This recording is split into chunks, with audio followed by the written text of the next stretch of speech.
BBG వారి ప్రతిష్టాత్మక venture Amaravati గచ్చిబౌలిగా ఎదుగుతున్న బేవర్లీ హిల్స్ కాజాలో ఇప్పుడే స్పాట్ రిజిస్ట్రేషన్ చేసుకోండి.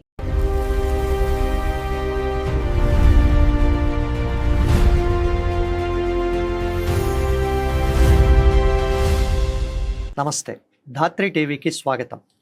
కాక్రోచ్ జనతా పార్టీ సిజేపి ఇప్పుడు దేశమంతా ప్రతిధ్వనిస్తున్న పేరు. అయితే రాత్రికి రాత్రి లక్షలు దాటి కోట్లు ఫాలోయర్లు, దానికి అభిమానులు ఇలా వచ్చాక ఒక ఉద్యమం జరిగింది. కేంద్ర విద్యాశాఖ మంత్రి రాజీనామా కూడా చేశారు. దాని తరువాత పరిణామాలు, దాని లోపల ఉన్న కొన్ని దేశం తెలుసుకోవాల్సిన విషయాల గురించి మాట్లాడడానికి political strategist, public relations consultant, journalist S Ramu మనతో ఉన్నారు. వెల్కమ్ రాము. ఒక ఫలితం వచ్చింది ఉద్యమానికి, బాగానే ఉంది. ఈ ఉద్యమం చుట్టూ ఉన్న రాజకీయ వాతావరణాన్ని, లేక రాజకీయ నాయకులు ఎవరు దాన్ని ఎలా చూశారు అన్నదాన్ని మనం ఎలా చూడాలి? యాక్చువల్లీ ఈ వర్తమాన రాజకీయ చరిత్రలో, భారత రాజకీయ చరిత్రలో ఈ కాక్రోచ్ జనతా పార్టీ అనేది ఒక ప్రత్యేక అధ్యాయంగా మిగిలిపోతుంది. మధు అంటే ఒక అవమానం నుంచి చీఫ్ జస్టిస్ ఆఫ్ ఇండియా గారు క్యాజువల్గా కోర్టు ప్రొసీడింగ్స్లో భాగంగా చేసిన కామెంట్ నుంచి వచ్చిన ఒక పార్టీ ఇంతమంది యువత మనసు చూరగొనడానికి, సరే వీళ్ళలో పెంటప్ ఫీలింగ్స్ చాలా ఉన్నాయి, నిరాశ నిస్పృహలు, వీటన్నిటికీ ఒక మార్గం చూపించింది అని అనుకోవచ్చు. అయితే ఈ సిజేపీలో స్టేక్ హోల్డర్స్ అంతా గమ్మతైన వాళ్ళు ఉన్నారు. వాళ్ళెవరు? ఒక పక్క అంటే మనకు అదృశ్య శక్తులు ఉన్నారు, బయట నుంచి సిఏఏ ఫండ్ చేస్తోంది, లేకపోతే సోరస్ గ్రూప్ చేస్తోంది, వేరే ఇస్లామిక్ తీవ్రవాదులు చేస్తున్నారు, ఖలిస్తాన్ చేస్తున్నారు అనేది అంతా మనం అవన్నీ ఆ డాట్స్ కనెక్ట్ చేయలేం మనం. ఎందుకంటే మనకున్న పరిమితిని బట్టి మనం విస్తృతంగా దాని మీద ఫోకస్ చేయాలంటే అది ఒక పెద్ద పని, అది ఇంటెలిజెన్స్ వర్గాలు చేయాల్సిన పని. అయితే ఏదేమైనప్పటికీ కూడా దీని వెనక విదేశీ ఫండ్స్ వస్తున్నాయన్న మా దగ్గర సాక్ష్యాలు లేవని ప్రభుత్వం కూడా చెప్పింది. ఒకవేళ నిజంగా వాళ్ళ దగ్గరికి వచ్చి ఉంటే ఇప్పటికి అరెస్టులు జరిగాయి, భవిష్యత్తులో ఏం జరుగుతాయో తెలియదు, అది ఒక టాపిక్. అయితే ఈ మొత్తానికి మ్యాన్ ఆఫ్ ది మ్యాచ్ ఎవరు ఉన్నారు అని అనుకుంటే ఈ అభిజిత్ దీప్కే అతను ఖచ్చితంగా what about all cockroaches coming together అనే ఒక మెసేజ్ ద్వారా ఇంతమందిని పెట్టి అతను పెట్టిన ప్రధానమైన డిమాండ్ మంత్రి రాజీనామా చేయాలి అనేది, దాన్నే వాళ్ళు యువతలతో తీసుకోవటం అనేది మ్యాన్ ఆఫ్ ది మ్యాచ్. దీంట్లో మ్యాన్ ఆఫ్ ది మ్యాచ్ ఆయన అయితే, ఇది బెస్ట్ బ్యాట్స్మెన్ అవార్డు ఎవరికి పోవాలంటే సోనం వాంగ్చుక్ గారికి పోవాలి. ఈయన పెద్ద రోల్ ప్లే చేశారు. ఏంటంటే ఈ మ్యాచ్ గెలిపించిందే ఆయన. ఈ మొత్తం ఉద్యమంలో ఈ నిరసన అనే కార్యక్రమం లేకపోతే ఇంత ఊపు వచ్చేది కాదు, ప్రజలలో సింపతి వచ్చేది కాదు. ఇది ఆయన నిరసన 26 రోజులు నిరసన జరుగుతున్న రోజులు కూడా ఆయన పేరు దద్దరిల్లింది. ప్రతి కుటుంబంలో మాట్లాడుకున్నారు, ప్రతి ఒక్కళ్ళు కనెక్ట్ కాగలిగారు. ఇది కేవలం నిరసన అనేది లేకుండా మైనస్ నిరసన అయితే ఈ ఉద్యమం ఇంత చేటు వచ్చేది కాదు. పైగా వాళ్ళు కూడా ఆర్గనైజ్డ్ లేరు. అయితే దీంట్లో బెస్ట్ వికెట్ కీపర్గా లేకపోతే ఏదో ఒక అవార్డు మాత్రం రాహుల్ గాంధీ గారికి ఇవ్వాలి. ఎందుకు ఇవ్వాలనంటే అప్పటిదాకా ఈ ఉద్యమంతో అంటే ఓపెన్గా సపోర్ట్ చేయకుండా కనీసం తన సోషల్ మీడియా ప్లాట్ఫామ్స్ మీదైనా ఈ ఉద్యమానికి సంబంధించి పూర్తి మద్దతు ఇస్తూ కూడా రోజు చేయవచ్చు ఆ విద్యార్థులను చూస్తే. అయినా అప్పట్లో 2011లో జరిగిన అన్నా హజారే మూవ్మెంట్ విషయంలో కొద్దిగా దెబ్బతిని ఉన్నారు కాబట్టి వాళ్ళు ఈ ఉద్యమం పట్ల అపనమ్మకంతో ఉన్నారు. చాలా అనుమానాలు ఉన్నాయి వీళ్ళకి. అయినా ఎవరున్నారు, ఆర్ఎస్ఎస్ ఉందా లేకపోతే నిజంగా ఏదో హడావుడి చేస్తున్నారా, ఎవరున్నారనే ఉండబట్టి వాళ్ళు రాలేదు. కానీ జూలై 20 తర్వాత పరిణామాలలో మాత్రం రాహుల్ గాంధీ గారు పెద్ద ప్లేయర్ అయిపోయాడు. ఆ పెద్ద ప్లేయర్ ఎట్లయ్యాడు, ఇమ్మీడియట్గా పార్లమెంట్ సమావేశాలు జరుగుతున్నా విద్యార్థులు ఒక పక్క లాఠీ దెబ్బలు తిని బుల్లెట్ దెబ్బలు తిన్నారు, రబ్బర్ బుల్లెట్ల దెబ్బలు, టియర్ గ్యాస్ అంతా జరిగింది.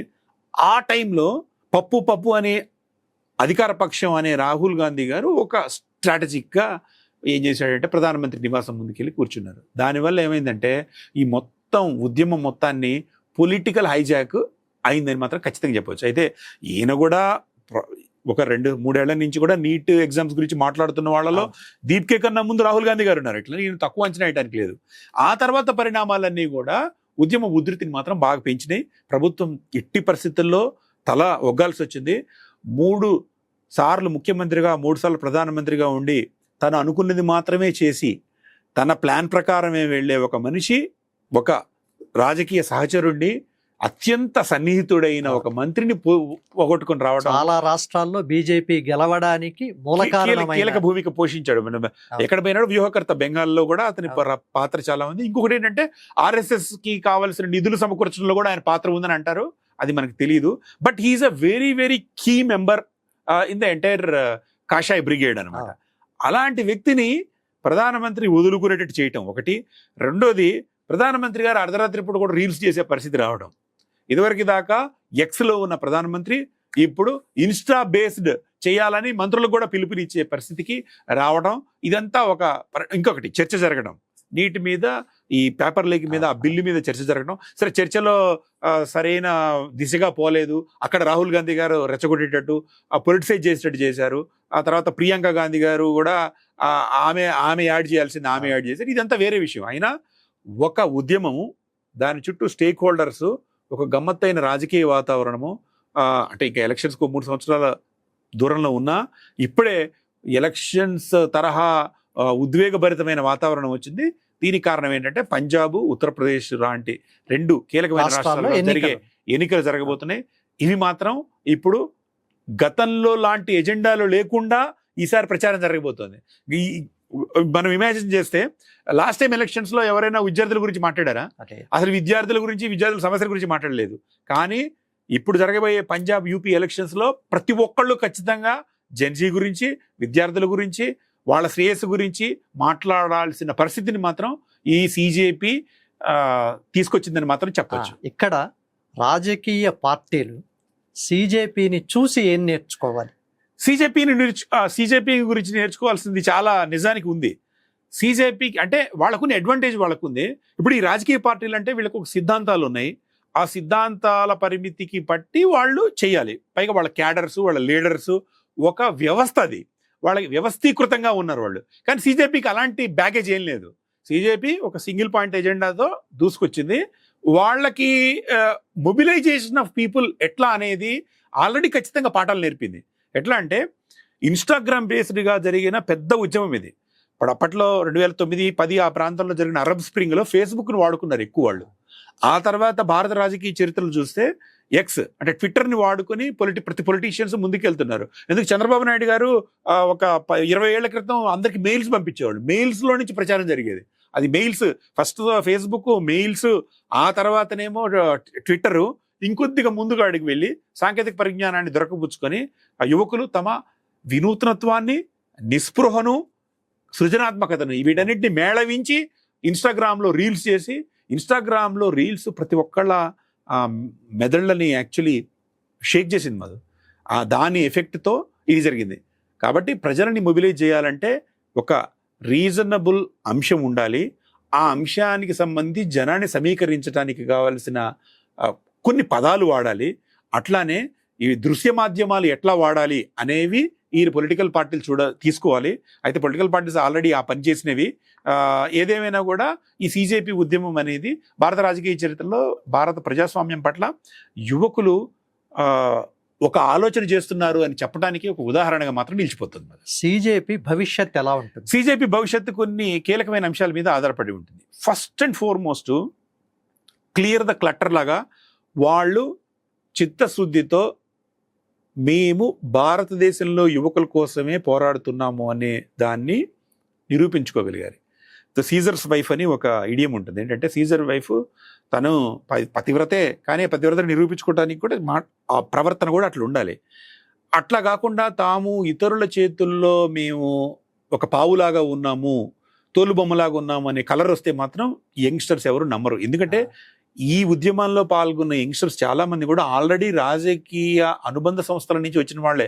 SFI వాళ్ళు ఉన్నారు, PDSU వాళ్ళు ఉన్నారు, BRS రాజకీయ పార్టీ, NSUA వాళ్ళు కొంతమంది ఉన్నారు, ఈ పార్టీల వాళ్ళు ఉన్నారు.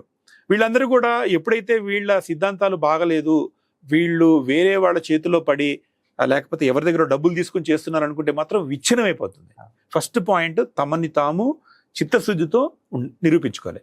రెండో పాయింట్, వాళ్ళకు ఒక నిజంగా ఒక సిద్ధాంతం ఏమన్నా ఉందా. మేము పాలిటిక్స్లోకి రామని చెప్తున్నారు వాళ్ళు, కానీ ఆలోచిస్తామని కొంతమంది చెప్తున్నారు. తమ ఏంటి సిద్ధాంతం, ఇంక నుంచి ప్రతి విద్యార్థి సంబంధ సమస్యల కోసం పోరాడతారా లేదా అనే క్లారిటీ కూడా వాళ్ళు ఇవ్వాలి. మూడోది, అన్నిటికన్నా ముఖ్యమైనది మధు, వీళ్ళకి రాజకీయ నాయకుల చేతుల్లో పావులుగా పోకూడదు. అది బాగుంది. కానీ ఉన్నత న్యాయస్థానాల మీద ప్రధానమంత్రి లాంటి పదవిలో ఉన్న వాళ్ళని విమర్శించడం వేరు.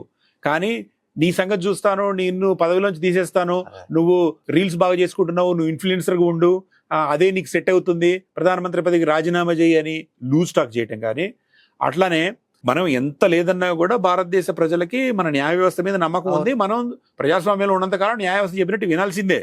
నువ్వు కావాలంటే మిగతా అన్ని వ్యవస్థల కంటే న్యాయ వ్యవస్థ మీద ఎక్కువ నమ్మకం. నువ్వు మీడియాని గోధి మీడియా అంటున్నావు, ఈ వీళ్ళేమో ప్రధానమంత్రి పనికిరాడు అంటున్నావు, ఇంకొక పక్కనేమో న్యాయమూర్తుల మీద కూడా నీ ఇష్టం వచ్చినట్టు కామెంట్ చేస్తాను. నేను అడగదలుచుకున్న ప్రశ్న అదొకటి ఉంది. చివరగా మెయిన్ స్ట్రీమ్ మీడియా ప్రతినిధులు అంటే వాళ్ళు కెమెరామెన్లు కావచ్చు, యాంకర్లు కావచ్చు, రిపోర్టర్లు కావచ్చు, పేర్లు అనవసరం, జంతర్ మంతర్ దగ్గర వాళ్లను నేరుగా తోసేసిన సందర్భాలు, కొట్టినవి, బట్టలు చించినవి, మైకులు ఇలా విరిచేసిన ఉన్నాయి. దీన్ని ఎట్లా చూడాలి? ఇది యాక్చువల్లీ భారతదేశంలో ప్రజలకి మీడియా పట్ల, ప్రధాన మీడియా పట్ల మొహం మొత్తున్నారు. అంటే ఏంట్రా వీళ్ళు ఏదో ఒక పార్టీకి అమ్ముడుపోయారు, ఏదో ఒక కార్పొరేట్ సంస్థలో ఉన్నారు అనేది అందరికి తెలిసిపోయింది. ఈ సోషల్ మీడియా పుణ్యాన్ని అందరికీ తెలిసిపోయింది. అయితే జంతర్ మంతర్ దగ్గర మీడియా వాళ్ళ మీద యువకులు దాడి చేయటాన్ని నేను ఖండిస్తున్నాను కూడా.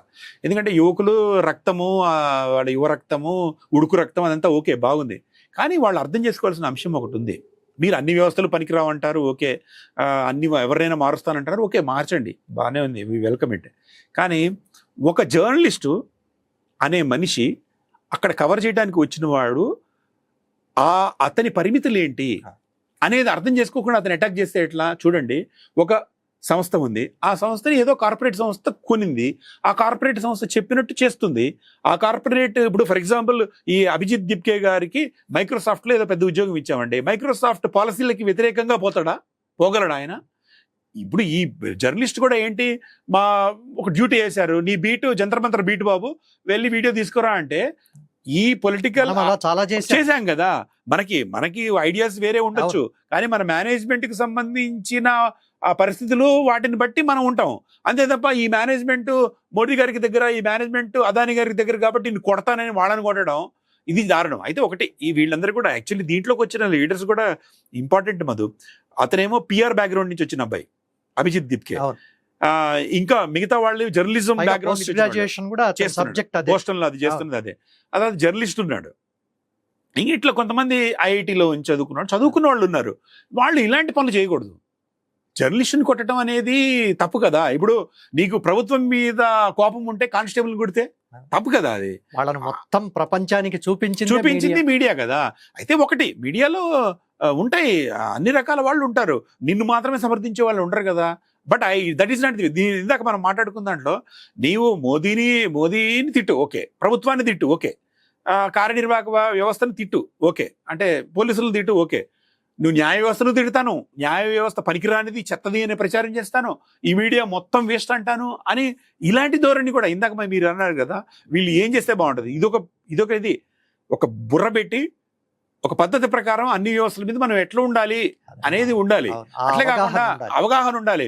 పిచ్చోడి చేతిలో రాయి దొరికింది, నీ చెప్తే రాళ్ళు వేసేవాళ్ళు చాలా మంది ఉన్నారు, మేము అది చేస్తాం, వాడిని బీకేస్తాం, వీడిని బీకేస్తాం, ఇలాంటి అరాచకం చేస్తే కుదరదు. అరాచకం చేయటం ఈజీ, అది అణిచివేయడం కూడా ఈజీ. ఇప్పుడు ప్రభుత్వం అంతా ఏం చేస్తుంది, మొత్తం డీసెంట్ గా చూస్తున్నారు, వాళ్ళు ఎవరెవరు ఏమేం చేశారు, ఏమేమి మాట్లాడారు, డేటా తీస్తున్నారు, ప్రజల్లోకి తీసుకెళ్తారు, ప్రజల మద్దతు నీకుండదు అప్పుడు. కాబట్టి ఇది బీజేపీ వాళ్ళు వ్యూహాత్మకంగా అద్భుతమైన చేశారు, వెల్కమ్. భారతదేశంలో యూత్ అందరికి కూడా ఒక అవగాహన వచ్చింది. ఇప్పటి నుంచి యూత్ అంతా అన్ని పాలిటిక్స్ కూడా చూస్తారు. కానీ ఇక్కడి నుంచి కాస్త ప్రజాస్వామ్యయుతంగా, కొద్దిగా జవాబుదారీతనంతో, ఒక పద్ధతి ప్రకారం వ్యవహరించడం ఎట్లా చేయాలి. దీనికి మేధావి వర్గము, అంటే రైట్ లెఫ్ట్ అన్ని మేధావి వర్గాలు కూడా సహకరించాలి. మేము లెఫ్ట్ వింగ్ వైపే వెళ్తాము, లేకపోతే ప్రభుత్వాన్ని అస్థిరపరిచే పరిస్థితి ఉన్నప్పుడు అట్లనే చేస్తామంటే కదా. ఇంకొకటి మధు, ఇక్కడ చూడండి, నిన్న జంతర్ మంతర్లో జూలై 20 నుంచి 25 వరకు తీసుకొని, అప్పుడు కాంగ్రెస్ ప్రభుత్వం ఉంది, ప్రభుత్వంలో అనుకుందాం, ఇండి గవర్నమెంట్ ఉంది అనుకున్నాం. మనం వాళ్ళు ఎవరైనా వీళ్ళు కోరుకుంటున్నట్టు పార్లమెంట్ దాకా రాణిస్తారా? వాళ్ళు పార్లమెంట్ దాకా వచ్చిన వాడి పట్ల ఎట్లా ఏ ప్రభుత్వం అయినా అట్లా వ్యవహరిస్తుంది.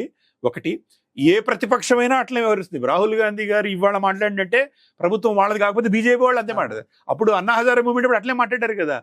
ఈ చిన్న నైసిటీస్ ఇవన్నీ గమనించకుండా నేను బలం ఉంది నాకు, నేను ఏదైనా చేస్తాననే పిచ్చి ధోరణిలోకి పోకుండా ఒక నిజాయితీగా చిత్తశుద్ధితో నిజంగా యువత కోసం మాత్రం పోరాడితే అసలు ఈ యువతకే పెద్ద అవకాశం ఉంది. వాళ్లే పార్టీ పెట్టి గెలవడానికి కూడా ఆస్కారం ఉందని నాకు అనిపిస్తుంది. థ్యాంక్ యూ రాము. మరో ఆసక్తికరమైన అంశంతో కలుద్దాం. అంతవరకు సెలవు. నమస్కారం.